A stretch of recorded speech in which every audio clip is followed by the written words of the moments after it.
Antes eu devo confessar que quando me convidaram para essa palestra, e eu fiquei sabendo que eu ia falar com profissionais da tecnologia de informação, eu fiquei com um friozinho na barriga. Porque é uma área que eu me aventuro, mas não é a minha área.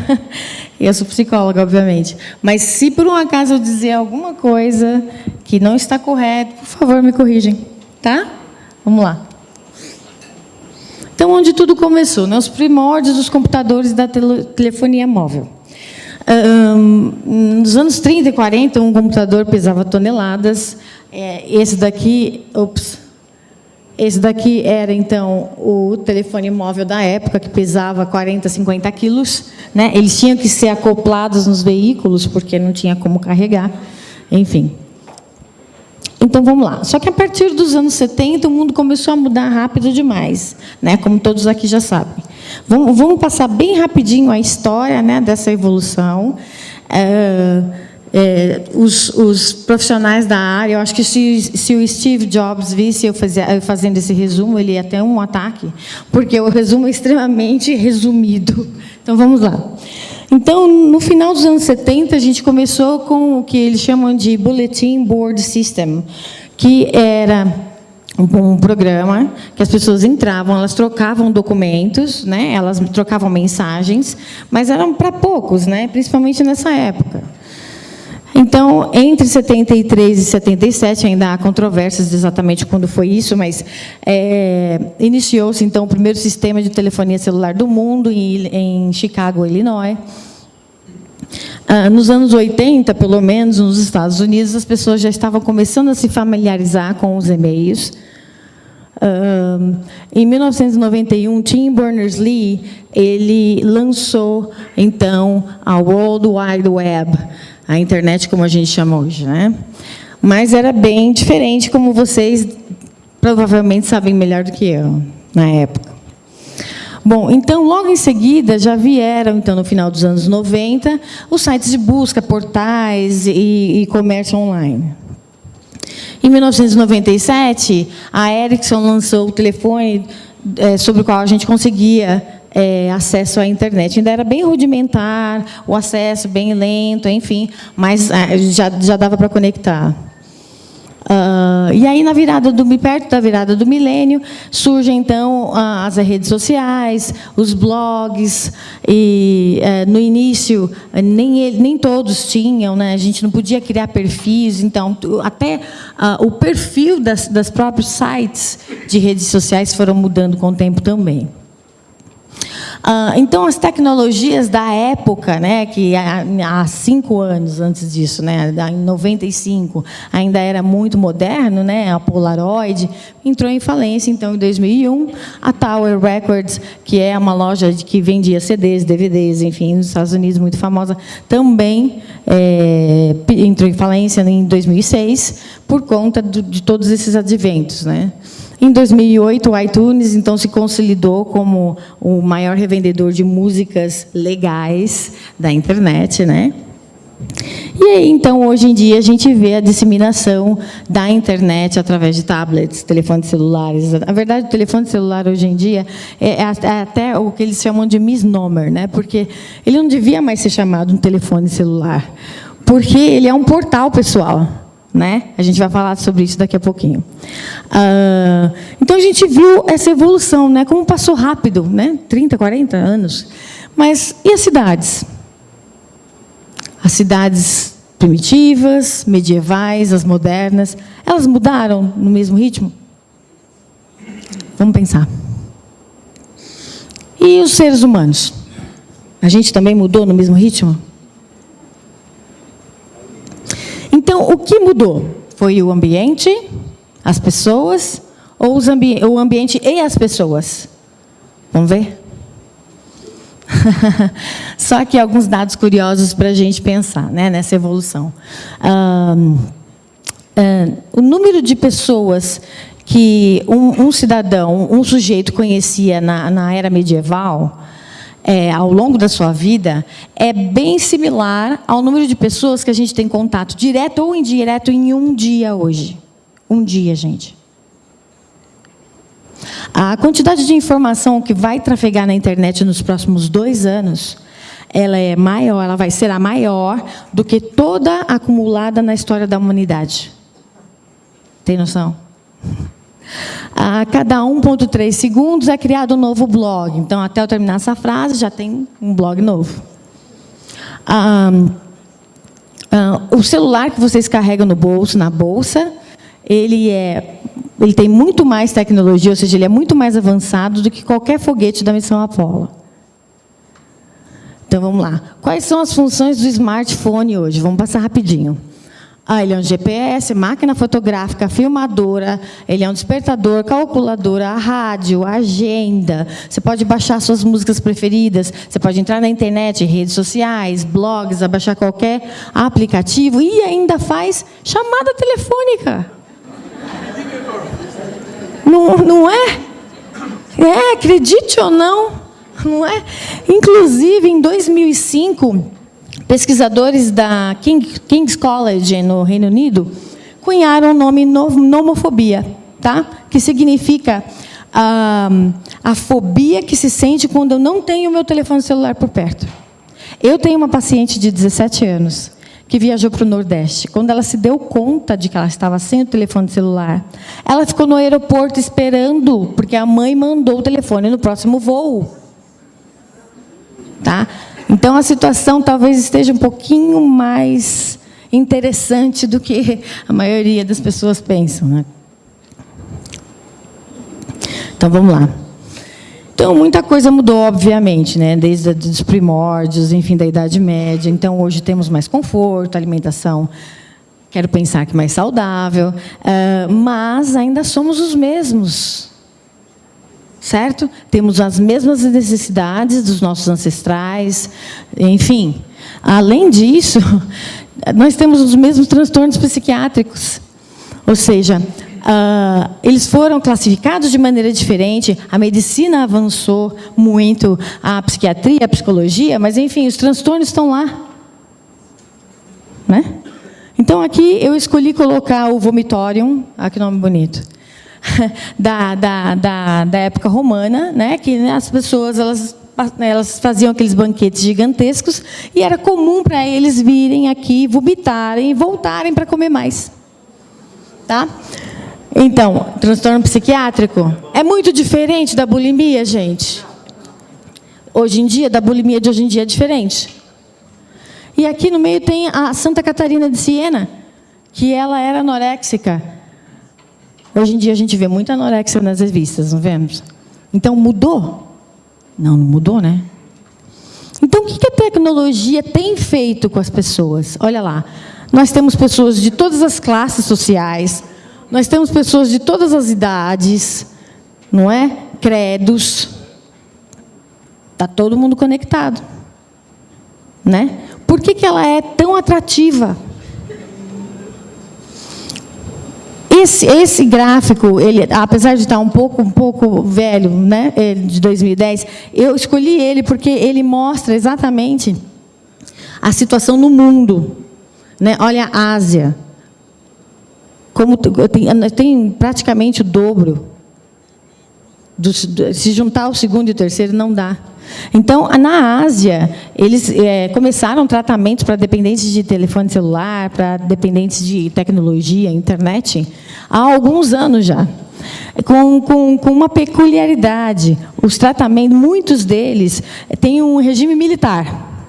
Em verdade, eles entram em abstinência e não têm acesso a nenhuma tecnologia por um determinado período, dependendo da gravidade da sua dependência. Gente, como que a gente faz? Na profissão de vocês, como é que a gente faz? Não dá, né? Vamos ter que tratar de outro jeito, né? Então, vamos lá. O número de usuários da internet no mundo, né? Quer dizer, nas Américas. Vamos ver o que acontece em casa. Se a gente for ver em número de pessoas, os Estados Unidos, das Américas, sem dúvida, é o maior, né? Depois, logo em seguida, olha quem está lá. Brasil, em segundo lugar, número de pessoas. Se a gente for considerar em alcance da população, então a gente vai ter, primeiro a gente vai ter o Canadá, porque apesar de ser um número pequeno, uma população pequena, ele abrange 95% da população, quer dizer, 95% da população tem acesso à internet. E, em segundo, o próprio Estados Unidos, de novo. E tempo conectado? Quem fica mais tempo conectado, gente? Brasil? Alguém está surpreso? 6,1 horas por dia, em média, o brasileiro passa na internet, tá? 6,1, mas esses dados, né, que é ali do azul mais escuro, ele corresponde a acessos através do laptop e do desktop. A gente nem está falando aí de acesso ao telefone celular, né, ou tablet, que é o menorzinho ali, ó. Acho que é, não me lembro mais, 2,4, algo do gênero, 7,4. Enfim, estou mostrando esses números para a gente ter uma consciência da grandeza dessa revolução, da grandeza desse problema.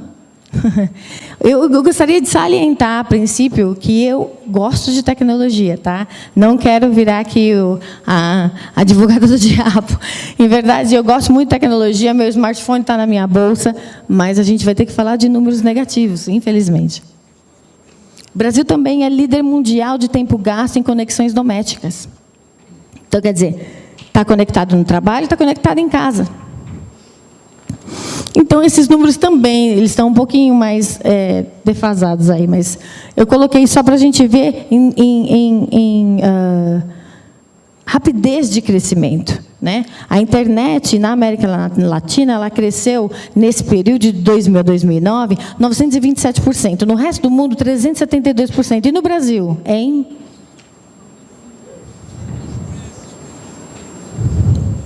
Será que nós estávamos preparados para tudo isso? Nós estávamos preparados para tudo isso? Talvez, não, mas todos, nós todos, como país, como mundo, como sociedade, estávamos preparados para essa revolução tão rápida? Então, pela primeira vez na história, a gente vê que, de fato, algo está mudando no ser humano. E aí a gente vai ver algumas pesquisas. Eu vi a doutora Glenda falando da geração Y. Agora a gente vai falar o abecedário inteiro. É verdade, assim, cada autor, obviamente, ele classifica, né, da maneira que ele entende melhor. Então, quer dizer, tem vários estudiosos. Então, um deles, a categoria é a seguinte. Então, a primeira tem o Baby Boomers, que são as pessoas que nasceram antes de 1965. Vamos levantar a mão. Aí, Baby Boomers são mais familiarizados com a TV. É nóis. Então, os baby boomers, em geral, consideravam a televisão uma tecnologia. Hoje, os adolescentes nem acham que televisão é tecnologia, né? Enfim. Aí, depois, temos a geração X, de 65 a 79. Quem é da geração X? Muito bom. Bastante gente. Bastante gente. E quem é aqui da geração NET? Bastante também, hein? Mas o X ainda está ganhando, eu estou achando. E do iGeneration? Um pouquinho menor, A gente não vai ter nenhum aqui da G-Generation? Quem tem filhos da geração digital? Quem tem filhos? Ótimo. A palestra vai ser boa também para vocês. Vamos lá. Então... esse é um dos autores, tá? Ele categoriza dessa maneira. Então, se a gente falar de outro teórico, ele vai considerar isso aqui, ó, que a partir de 1980, todos chamam millennials. Então, é dessa maneira que ele acha que as pessoas são. Elas mudaram e elas são chamadas dessa maneira. E ainda um outro autor, ele vê ainda aí diferente. Ele acha que os baby boomers e a geração X são imigrantes digitais, veja só. E que os millennials, ou todas essas letras, são nativos digitais. Olha que classificação interessante. Por que ele escolheu nativos e imigrantes?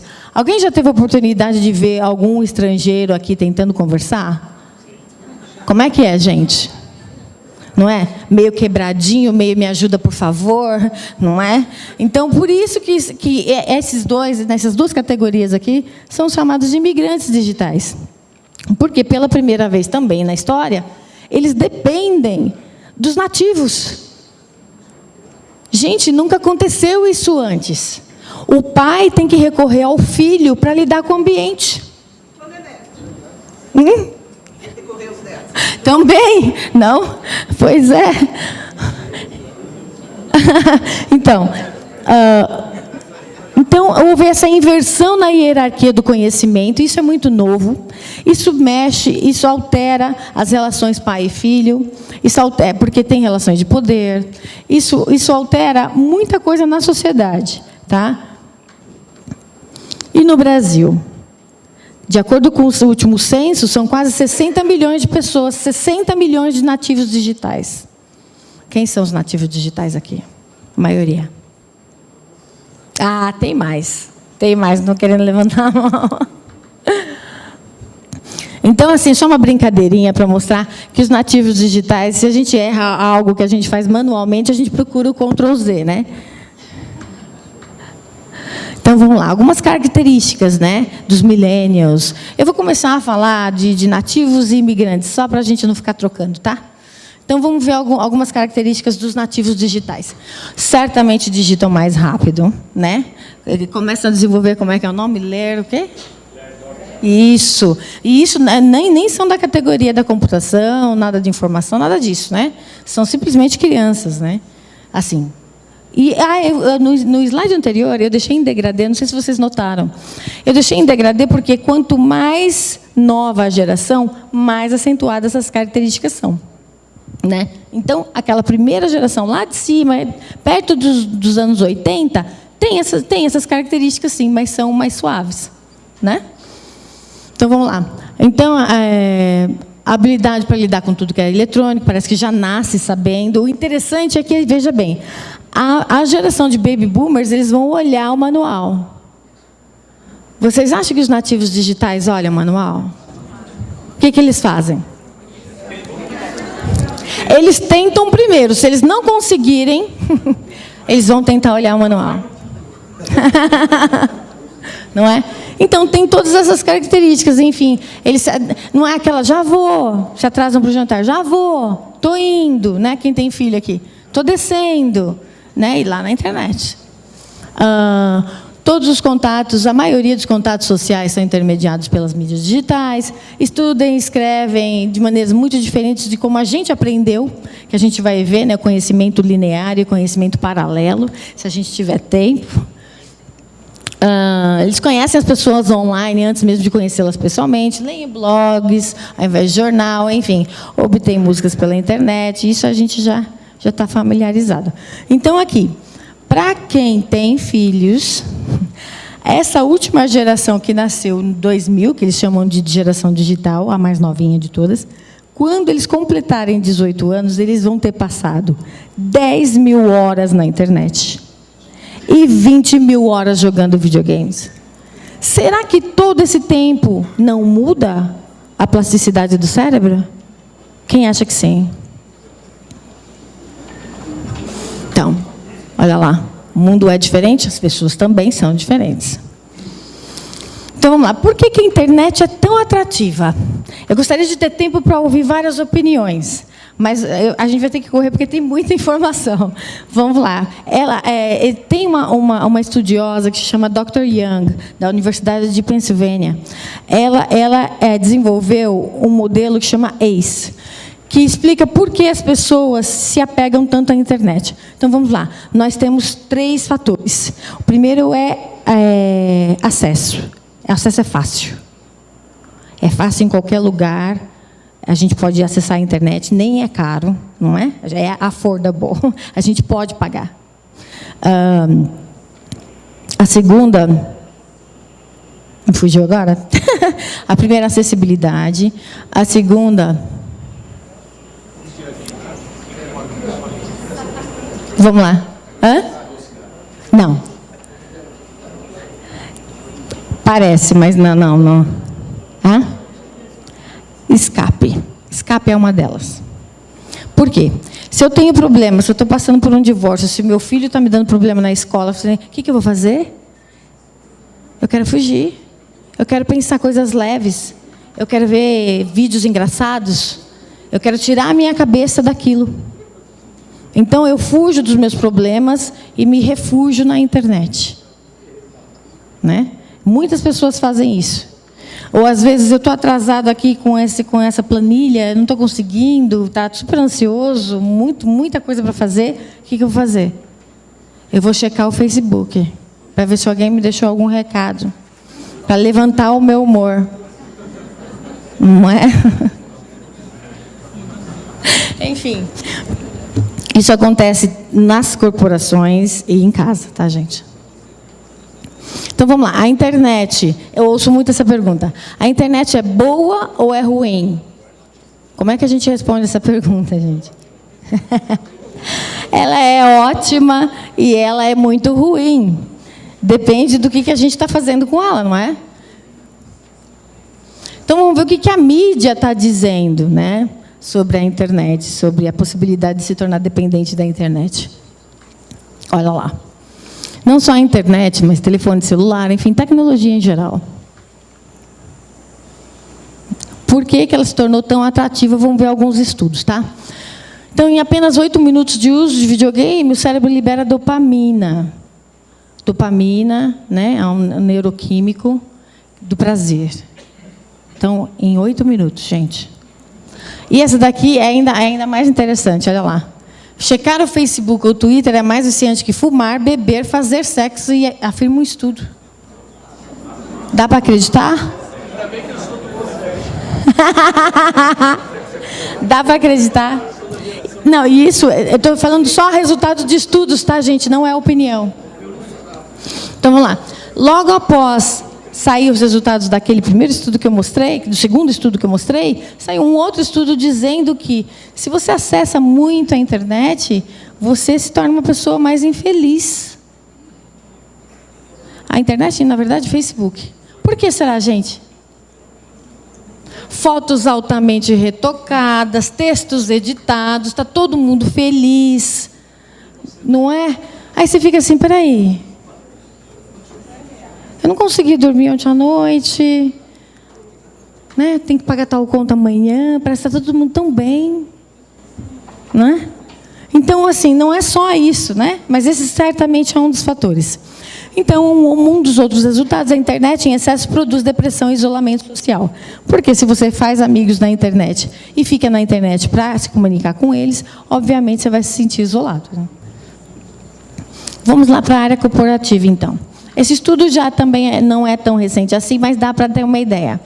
Então, houve um rastreio de todo o tráfego de conexão à internet nas empresas americanas, e eles chegaram à conclusão que apenas 23% do uso estava relacionado ao trabalho. Então, porque esses dados são de 97, são ultrapassados, certamente maior, gente, não é? Então, esse aqui, vamos lá em cima tá difícil de ler, mas eu vou falar para vocês. 67% dos funcionários admitem que eles usam a internet por razões pessoais durante o trabalho. Tá? 60% das companhias já usaram medidas disciplinares com seus funcionários por causa da internet. 30% dessas companhias já dispensaram funcionários por conta do uso da internet. Alguém já presenciou algo assim? Parecido? Né? Está cada vez mais familiar? Então, vamos lá. Se essas pessoas estão acessando do trabalho, o que elas estão fazendo? Elas estão olhando leilões do eBay, do Mercado Livre. Elas estão jogando, acredite se quiser, pornografia, noticiário. Então, ali a gente tem todas as porcentagens, né? E compras online. Então, a pessoa deixa a realidade, quer dizer, eu estou ali para cumprir meu trabalho, então ela deixa ali as suas responsabilidades e acaba se refugiando na internet, em qualquer daqueles que a gente citou, tá? Então, ele vai se distanciando cada vez mais da realidade, e isso vai haver consequências, né, gente? A gente sabe disso, né? Só que quando você está tentando se distanciar, da sua vida porque ela está muito difícil, porque o seu problema está muito difícil, você tem alguns sentimentos disfóricos, né, sentimentos negativos que você quer se livrar, a internet oferece pensamento leve. Então, as pessoas se anestesiam desses sentimentos e emoções, né? Por quê? Olha, vamos ver como é que funciona o circuito de recompensa. Lembra que a gente falou da dopamina lá atrás? Né, daquele neuroquímico do prazer? Acho que a maioria de vocês já estão familiarizados com ela, mas enfim. Como que acontece isso, né? A gente tem o cérebro mais primitivo. Na verdade, alguns estudiosos eles dividem o nosso cérebro em 3 níveis.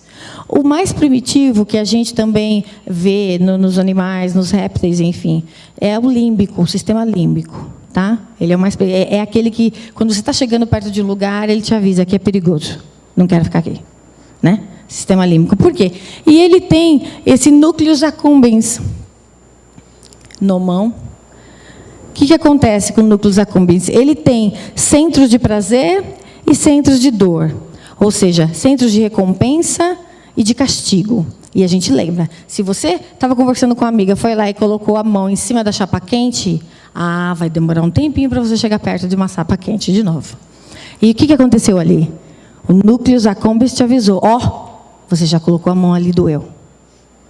Mas ele também funciona para recompensa. Então, quer dizer, se eu comi uma torta de chocolate maravilhosa, se eu passar perto daquela loja, eu vou lembrar.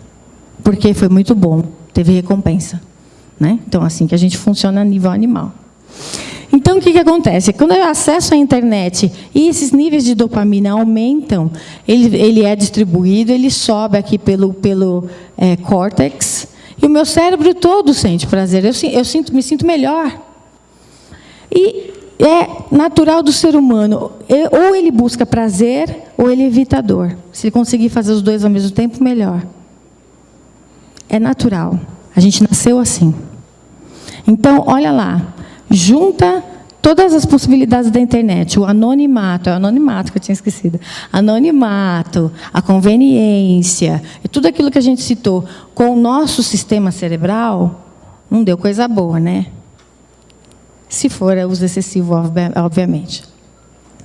Então, vamos ver onde é que a dependência de internet está classificada aqui nos transtornos dos impulsos. O que é transtorno dos impulsos?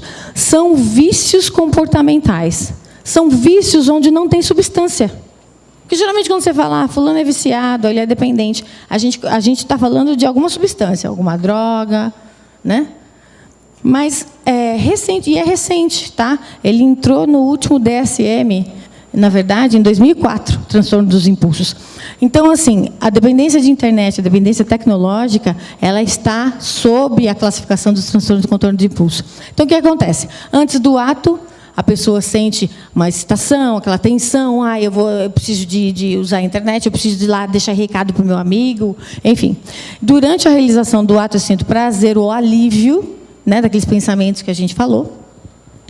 E após o ato, dependendo da pessoa, ela sente alívio, poder ou culpa.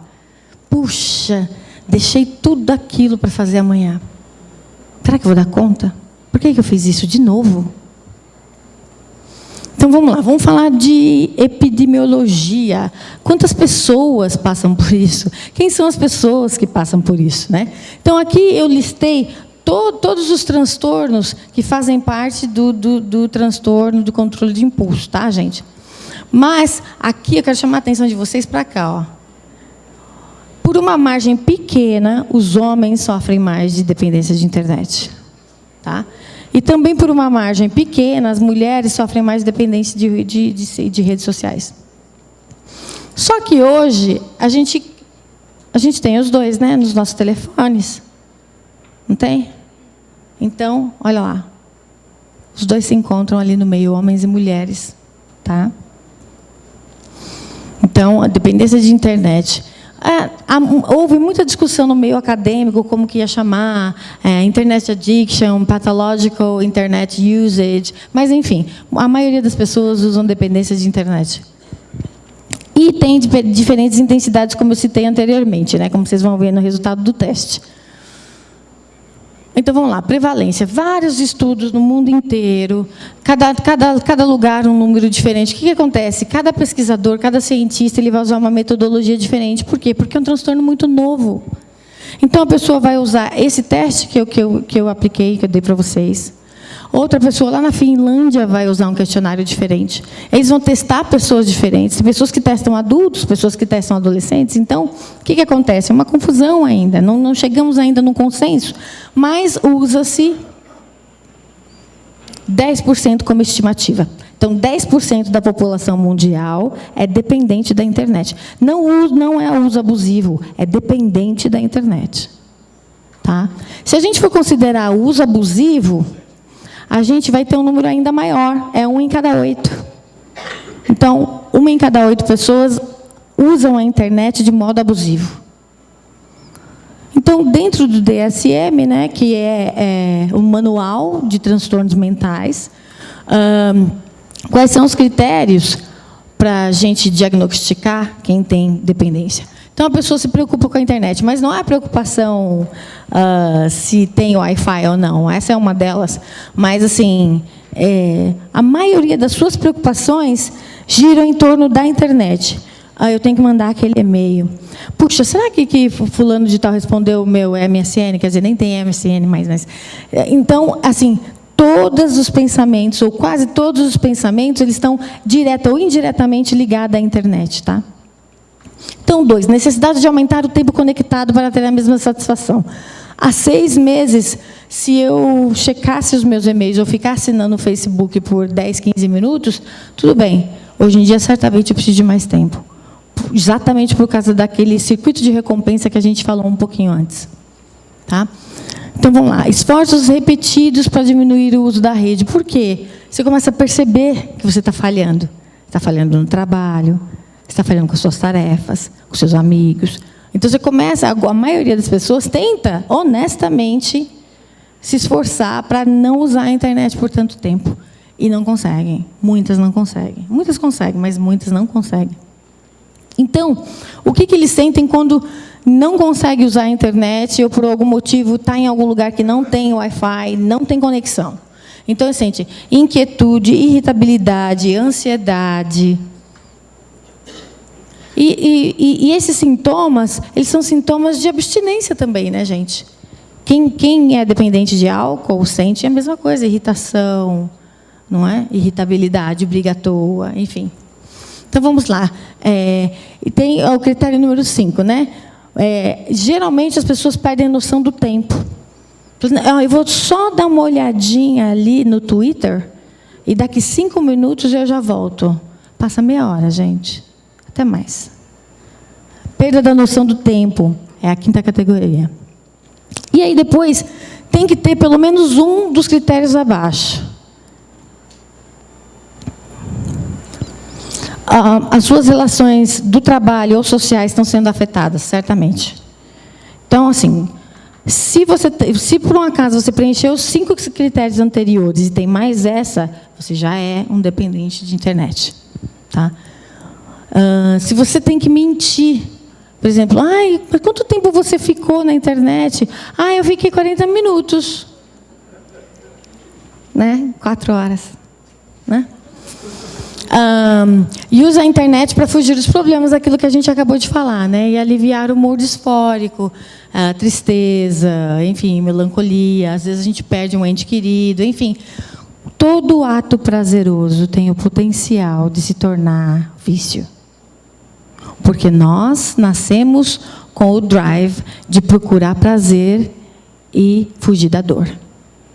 Então, no transtorno do controle dos impulsos, a gente encontra pessoas que são viciadas em sexo, pessoas que são viciadas em jogos de azar, enfim. E entre eles está o uso da internet. Então, deixa eu beber só um pouquinho d'água, gente. Então, qual chega a ser a função da internet? A função nas redes sociais é melhorar a imagem que a gente mostra, né, para o outro. Às vezes com aquela vontade de fazer uma invejinha, às vezes para conquistar alguém, enfim.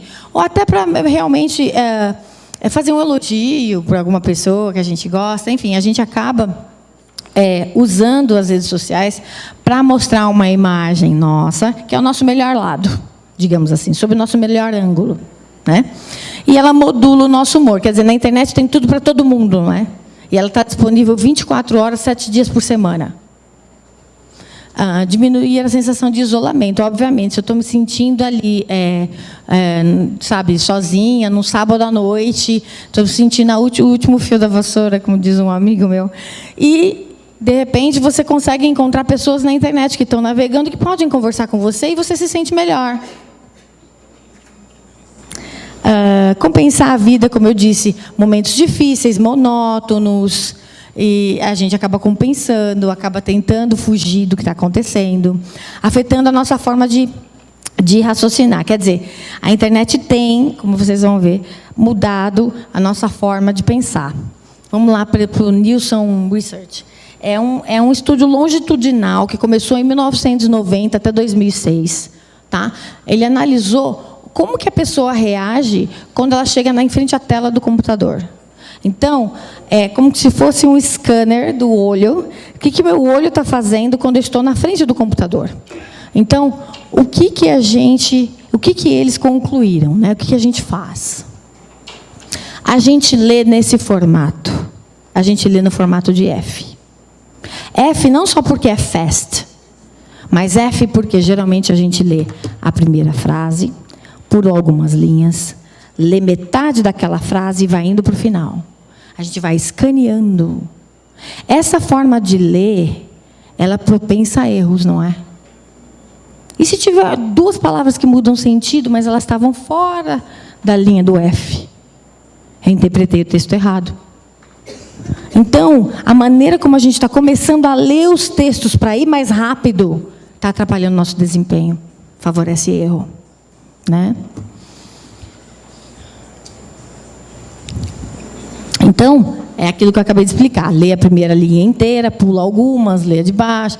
Apenas 16% dos participantes leram palavra por palavra. E eu tenho um palpite, eu acho que eles eram baby boomers ou X-generations. Então, quais são as consequências para essa geração? A consequência imediata dessa maneira de ver a internet. Então, há uma tendência, né, de acordo com a evolução das espécies, né, se a gente está tão exposto, 10 mil horas, 20 mil horas, a gente começar a só decodificar. Mas, espera aí, o que é que faz de nós humanos? Não é a contemplação, a reflexão, a discussão profunda sobre ideias? A gente não só decodifica textos, né? Aí é uma mentalidade de computador mesmo, né? Então, é isso que eu estava falando. Olha, a nossa capacidade de fazer essas conexões mais ricas é afetada, porque a gente entra nesse molde de operação. E a mente também começa a ficar mais agitada. Por quê? A gente começa a lidar com essa maneira da internet de ser. Abre um hiperlink, daqui a pouco você está lá com sua rede social ligada, alguém te manda um recado, você para o que você está fazendo, você vai ver o que foi que ela escreveu. Aí o seu telefone celular, você recebe um SMS, você volta para ver. Quer dizer, é interrupção o tempo inteiro. Essa geração dos nativos digitais, eles falam, eu faço 5 coisas ao mesmo tempo. Mas vem cá, a nossa atenção, ela é uma só. Vamos prestar bem atenção, a nossa atenção é uma só. A gente pode até fazer 5 coisas ao mesmo tempo. Mas o que está acontecendo com a nossa atenção? Ela está sendo dividida. Porque não tem 2, 3, 4, 5 atenções, ela é uma só. Se ela está sendo dividida, a gente está propenso a erro. De novo? De novo. Então, vamos lá. É isso de viver se interrompendo, porque eu recebi uma mensagem, porque, de repente, entrou um tweet, porque eu recebi um outro e-mail. Isso aumenta a carga cognitiva. Alguém já passou por isso, tenho certeza que a maioria já. Você está num cômodo da sua casa, você vai até o outro, você fala, o que eu vim fazer aqui mesmo? O que aconteceu ali, gente, com o nosso cérebro? No momento que você saiu do cômodo, você tinha uma ideia na cabeça. Só que à medida que você foi andando para você chegar ao seu destino, você pensou muitas coisas. Então a gente teve um mental overload, a gente teve uma inundação de pensamentos. E aquele pensamento original foi embora. Não é? Bom, só como uma dica para vocês conseguirem tentar lembrar, vocês têm que voltar para onde você estava, para o ambiente onde você estava. Ajuda, né? Porque o cenário ajuda você a pensar do mesmo jeito. Né? Só um adendo. Então, a internet, voltando a falar, ela é assim, ela é um modelo de interrupção. Porque o pensamento do ser humano, quando está na internet, ele não é linear, ele é paralelo. Não é? Então, a gente está pensando em muitas coisas ao mesmo tempo, favorecendo erros. O que a gente faz? O que a gente vai fazer? O que vocês acham da gente fazer um bootcamp, que nem aqueles regimes militares lá na Ásia? Principalmente para vocês, vai ser fácil? Não tem como, né, gente? A gente trabalha com isso, né? Então, vamos ver o que é possível. Tratamento farmacológico. Não existe medicação para dependência de internet. Né? A gente pode tratar comorbidades. Por exemplo, se eu sou dependente da internet, mas eu também tenho depressão, o que é muito comum, pensa bem. Eu estou deprimido e eu vou para a internet para me sentir melhor. Então, vamos medicar essa depressão para haver uma melhora, e aí sim a gente vai tratar a dependência de internet com psicoterapia. Tá?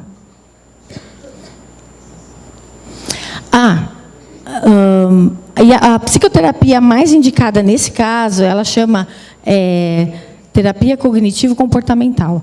Por que a gente indica esse tipo de terapia? Porque ela apresentou muitos bons resultados com outros transtornos do impulso. Então, se eu tenho outros vícios de comportamento e eu trato com essa terapia, a dependência de internet também vai dar bons resultados. A gente está saindo agora, vai estar publicado o resultado do nosso estudo piloto. Além disso, né, durante a terapia, além agora, bom, no final vocês podem fazer várias perguntas, mas assim, o que a gente foca na terapia? É o uso controlado, né? É você se perguntar: peraí, eu preciso de mandar mensagem, precisa ser agora? Na hora que você está sentado à mesa no jantar com sua família? Pode ser depois? Então, esse tipo de pensamento, vamos organizar a vida, né? Vamos controlar esse uso. Outra coisa é reparar o que está errado. O que foi que fez eu recorrer à internet só para começar com a história? É porque eu não estou conseguindo lidar com o meu divórcio? É porque eu não estou conseguindo lidar com o meu filho que está me dando problema? Então, vamos rever esses problemas. Porque foi eles que te levaram lá para começar. Não é o caso aqui, né, gente? Porque a gente trabalha com computadores, né? Então, mas vamos reparar as relações sociais e familiares. E, geralmente, principalmente com os jovens adultos, isso funciona muito bem. E aqui é um paciente que a gente teve de 71 anos que estava dependente da internet, né? E eu coloco justamente o exemplo dele, porque, além de ser uma recuperação relativamente rápida, ele já é uma pessoa que já não estava nem no Baby Boomers mais, né? Para vocês verem que pode afetar qualquer idade, qualquer credo, enfim. Então, sinais do uso excessivo, né? A gente já falou ali, quando a gente falou de categorias, né? De como diagnosticar. Mas a gente pode perguntar, será que eu posso desligar meu telefone agora? Quando você está com a namorada, quando você está brincando com o seu filho lá no playground, será que eu posso desligar? Será que eu posso ter horas para usar o telefone celular, pelo menos, já que no trabalho a gente está na internet o tempo inteiro? E quando estou trabalhando, será que eu preciso de ficar com a rede social aberta, como pano de fundo? Vamos pensar em possibilidades, né? Então, como agir, né? Principalmente sendo adultos. Eu tirei das crianças porque estava focado para vocês hoje, mas assim, abertamente comentar a respeito do problema com outra pessoa. Uma pessoa que você confia. Olha, eu não tenho mais controle. Né? Anota todas as vezes que você sentir aquela vontade absurda de usar a internet, porque geralmente tem um padrão. O que aconteceu logo antes de você ter vontade de entrar na internet? Eu estava ali sentado, eu vi um filme, eu vi uma menina e aí ela me lembrou tal coisa. Geralmente a gente vai achar um padrão, porque a gente foge de algo ou de alguém. Elaborar alternativas de respostas, delimitar o tempo, principalmente para crianças e adolescentes, eles não podem ficar na internet a hora que eles querem, pelo período que eles desejam. Delimitar o tempo, essa a gente já falou, né? Para situações realmente necessárias, principalmente naquele momento. Criar intervalos proibidos de uso, por exemplo, reuniões de família, aquele tempinho que você está para namorar, né? De tudo que for importante para você, dos seus valores. E buscar ajuda especializada, né, gente? E aqui são só algumas frases para a gente pensar, né? O quanto seria o bastante? Será que a gente ia conseguir chegar num tempo que seria o suficiente? Falar assim, não, agora eu estou satisfeito. Será que existe isso? Tá bom? Obrigada. Eu espero que tenha sido contente.